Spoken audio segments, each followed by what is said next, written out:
윤석열 대통령이 지난 2일부터 여름 휴가를 보내고 있습니다. 지난해와 달리 대통령 전용 별장이 있는 거제, 저도로 떠났는데요. 자, 여러분, 저도는 역대 대통령들이 여름 휴가를 보낸 곳으로 유명한 것이죠. 바다의 청와대라는 뜻의 청해도로 불리는 저도는 이승만, 박정희, 김대중, 박근혜 전 대통령이 휴가를 보낸 곳으로 문재인 정부 때인 2019년부터 민간에 일부 개방됐습니다. 사실상 저도 그러면은 전직 대통령들이 대통령이 되고 나면 꼭 한 번 가보고 싶어하는 그런 휴가지예요.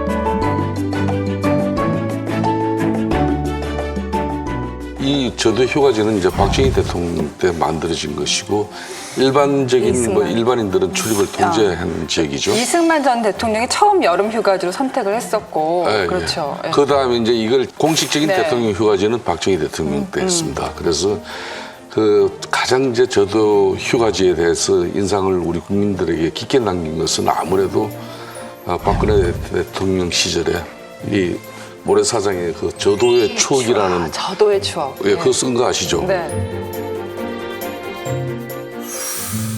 박근혜 대통령이 편안한 옷차림으로 모래사장에 저도의 추억이란 글씨를 쓰고 있습니다. 자신의 페이스북에 경남 거제의 저도에서 휴가를 보내고 있다는 걸 알린 겁니다. 저도는 군 휴양시설로 대통령의 주요 여름 휴가지입니다. 박 대통령은 어린 시절 박정희 전 대통령과 이곳에서 휴가를 보내곤 해 애틋한 장소이기도 합니다. 그 저도의 추억이라는 게 사실 어떤 내용인가 하면요. 박근혜 대통령의 그런 어떤 감상적인 그런 글귀가 아니고 박정희 대통령이 유경수 여사를 잃고 난 이후에 그 슬프고 아픈 마음을 그 저도에서 가족들을 하고 그렇게 오붓하게 휴가를 한 그런 추억을 떠올리면서 네. 만든 시예요, 이게.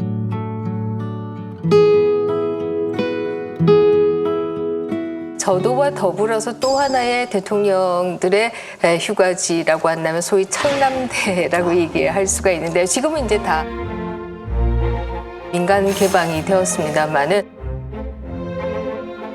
이 청남대에서 노무현 전 대통령이 자전거 타던 모습 뭐 이런 것들도 국민의 내리 속에는 굉장히 깊게 남아있는 모습이 아니냐.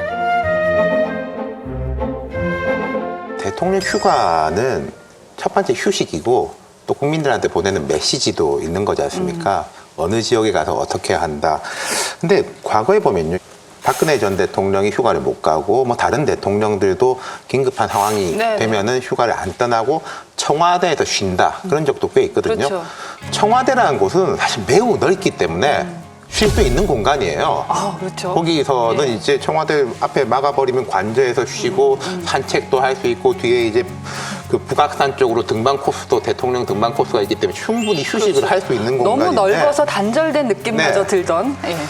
그리고 또 이제 뭐 가족들도 부르고 일가 친척들도 불러서 뭐 식사도 하고 그런데 지금 대통령 관저는 제가 안 가봤습니다만은 청와대하고의 그 규모라든지 이게 상대가 안 되지 않습니까? 진짜 그러니까 집. 예, 그러니까 이 공간은 제가 생각할 때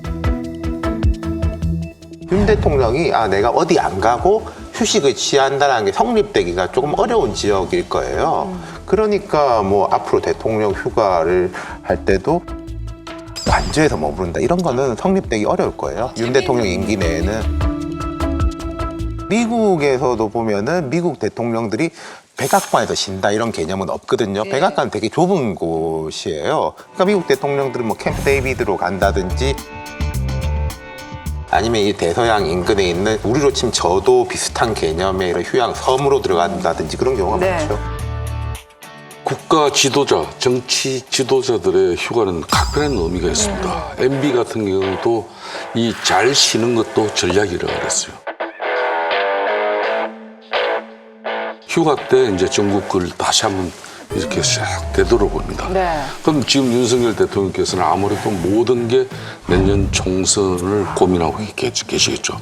그러니까 이게 휴가지 때 특히 이렇게 초청되는 사람은 상당한 의미가 있습니다. 가령 대표적으로 전에 MB 때 이문열 소설가라는 분이 계셨습니다. 네. 이분이 그때 MB 휴가지에 초청이 됐는데 그때 이제 이분은 보수와 진보의 갈등의 어떤 그런 이념을 대화를 통해서 MB가 이해를 하려고 했어요. 네. 이분 한나라당 공천관리위원이었죠.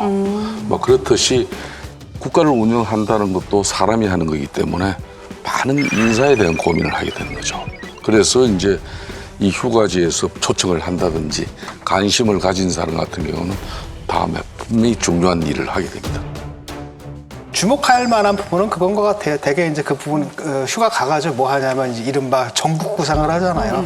한 템포 쉬고 그 다음에 이제 앞으로 어떻게 나갈지, 태도를 어떻게 바꿔야 될지, 아니 정책을 어떻게 바꿔야 될지, 어떤 메시지를 던져야 될지. 그래서 휴가 잘 다녀오시고 그다음에 어떤 메시지를 남기실지 주목해 보겠습니다. 여야 정쟁 속에서도 통합과 화합의 메시지를 전하는 자리가 있기도 했습니다. 청와대 개방 1주년을 기념해 역대 대통령들 가족이 모이는 시간을 가졌는데요. 자, 어떻게 보셨어요? 참 오래간만에 서로 이렇게 웃는 모습이었습니다.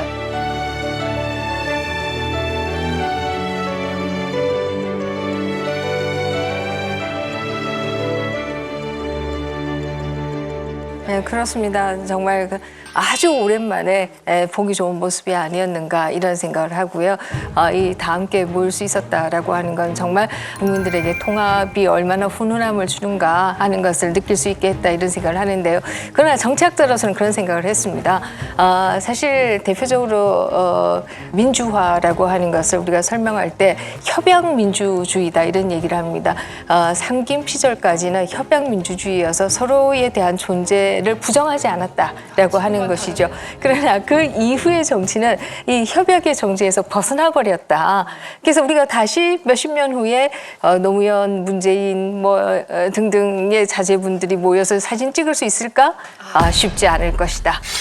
그것이 결국 한국 사회가 더 양극화된 이유이다. 제가 이 내용을 조금 비하인드가 있는데 그걸 조금 말씀드릴게요. 사실상 이 역대 대통령 자제분들이 자발적으로 누가 한 사람이 연락통이 돼가지고 우리 모이자 그렇게 해서 된 건 아니에요. 이걸 이제 원로 정치인들 그러니까 민초협 가거 뭐 그런 역할을 하신 그런 건노합이라든지 이재호 선배, 김무성 선배 이런 분들이 막후해서 이렇게 너무나 대한민국이 이제 진영 논리에 사로잡혀가지고 이렇게 엄청난 사회적 갈등이 양산되고 정치는 막장이 돼버리니까 이래서는 안 되는 건데 그래도 역대 대통령 자제들이라도 모여서 가지고 훈훈한 모습 보이고 이러면은 또 뭔가 좀 달라질 것 같으냐. 그런 지금 현재 너무나 지금 정치가 천박하게 흘러가는 가운데 다양한 지금 현재 이 화합을 위한 그런 밑그림을 지금 밑에서 물밑에서 작업하는 그런 순수한 마음들이 있다는 걸 제가 꼭 말씀드리고 싶어요. 저는 이게 뉴스가 되는 게 사실은 뉴스가 된다. 문제인 거잖아요. 그렇구나. 네. 전직 대통령 아들들끼리 밥도 먹고 당연하게 할 수도 있지. 뭐 1년에 한두 번은 이렇게 뭐 소주도 한 잔씩 하고 이게 당연한 일이어야 되는데 이게 뉴스가 되는 게 그냥 곰곰이 생각해 봤어요. 저도 언제부터 우리가 이랬지. 전두환 노태우 전 대통령은 직위를 박탈한 사람이기 때문에 안 된다라는 이야기도 있는데 그것도 맞지 않아요. 김대중 대통령 때 늘 다 불러가지고 밥 먹고 이야기 듣고 그 전두환 회고록을 보면은 내가 제일 행복했던 때가 김대중 전 대통령 때다. YS는 사실은 강하게 이게 압박을 했는데 화합이라는 이제 명분을 삼아가지고 이렇게 했던 거죠. 사실 저는 이제 그런 게 좋다고 보는 게 우리가 뭐 당위적으로 잘해야 된다라는 이야기 많이 하지 않습니까? 정략을 벗어나는. 김대중 전 대통령 입장에서는 그 당위가 정략이었던 거예요. 나는 이렇게 화합하는 사람이다. TK적이다 보수층 나 찍어줘. 나는 YS처럼 이렇게 매몰찬 사람이 아니야. 라고 하는 게 나의 정략이고 그 가치가 되는 거죠. 중도 확장성도 그렇죠. 생기고요. 그걸 네. 위한 이제 정략적인 것이 또 가치를 받아오는 것이고 노무현 전 대통령 때도 지금 사람들이 생각하는 거 달리 전두환, 노태우 전 대통령 다 불러가지고 밥도 먹고 했어요. 제가 기억이 나는 게 1차 핵실험, 북한이 핵실험을 하고 노무현 전 대통령이 되게 패닉 상태에 빠졌거든요. 전직 대통령도 불러오니까 김정삼 전 대통령이 그 자리에서 노무현 막 야단치고 그 김대중 대통령은 입 딱 다물고 있는데 전두환 전 대통령이 우리가 이럴 때가 아니다. 대통령한테 힘을 실어드려야지. 그러니까 그 간 이후에 그 청와대 당시에 386 운동권 출신 대변인들 참모들이 전두환이 역시 남자더라. 전두환이 역시 남자더라. 라는 식의 이야기까지 있었단 말이에요. 그렇게 되는 거였는데 그게 왜 끊겼냐면은 이명박 전 대통령 때 노무현 전 대통령이 극단적 선택을 하면서 그럼 그 빼고 딴 사람들 부르는 건 좀 모양새가 이상하다. 박근혜 전 대통령 돼가지고 박근혜 전 대통령이 전두환 비자금보다 다시 강력하게 지시하고 또 박근혜 전 대통령이 이명박 대통령 사실 별로 안 좋아했잖아요. 그러니까 안 불러.